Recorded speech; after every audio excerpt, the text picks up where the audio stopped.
Today a quick video, tips and tricks how to mid-centurize stuff you use around the house all the time. And you know, sometimes we search and search for the perfect item, but all you need to do maybe is twist it around or add a little something or keep your old stuff. So I'd like to invite you in my place. We're gonna walk around a little bit and I'll show you ideas that I did for myself. Maybe it's going to inspire you. It's very easy and simple, you'll see. Let's go. I'm in my kitchen now. Just a few little things I'd like to show you. You see this here? It's the same color as my beautiful orange wall. It's, they call it a wall tile. It's a company named Hide and Seek. They do beautiful stuff with sheet metal and beautiful bright colors. And I use it as a pot trivet or in the living room when I have dinner by myself. But I do use it as a wall tile because it's nice. And instead of hiding it, I put it there. Always find fun stuff instead of just buying a frame or something. Next, you see I keep all my stuff handy for when I cook. And I bought this at IKEA a long time ago. It's not very mid-century. So here's what I did. I found this at Target. It's very gorgeous.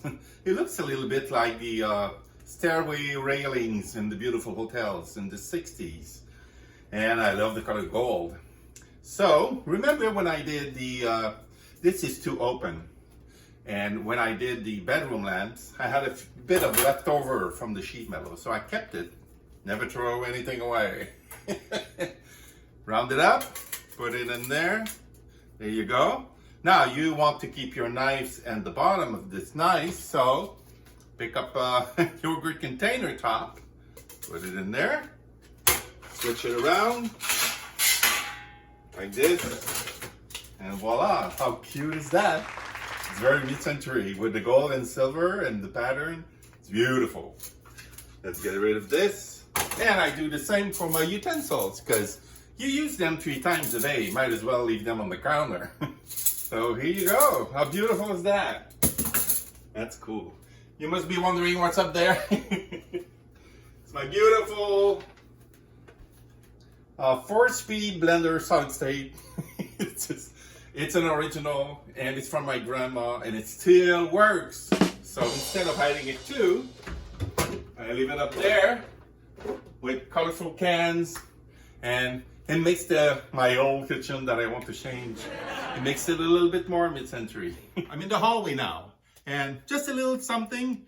You see the bathroom is separate with the toilet and the shower. So I could not put the trash can over there. So here's what happened. I'll pick you up and I'll show you. So as you can see, the only place I could put a trash can is here. And it looks really plain and boring. So here's what I found. I found a planter holder at Walmart. It's extensible, but I don't need to. Just for a few bucks. Put it there. There. It looks amazing. It looks really good now. It's a little bit more mid-century and it's fun. And now in my living room, this is my TV bench. I bought it years ago at IKEA. I really love the low profile and flat lines. Unfortunately, they don't sell those anymore, but you can find something similar. And the trick is, don't put the legs on. Just buy these legs at Home Depot, natural wood, and finish it with shoe polish. It's a very neat trick that I used for my nightstands in the bedroom. And now it looks really mid-century modern. Hey, this is it. I know it was short and sweet. But the other day I had friends over, and when they saw my utensils holder and my trash can, they thought, this is so neat, I should have thought about it. So that gave me the idea to share it with you. So, you know, just walk around the house, look at what you have, and maybe with just a few bucks, you can make it more fun, more elegant, or more mid-century, or whatever you like. In the meantime, go visit midcenturise.style, don't forget. And until the next video, I'm gonna tell you ciao.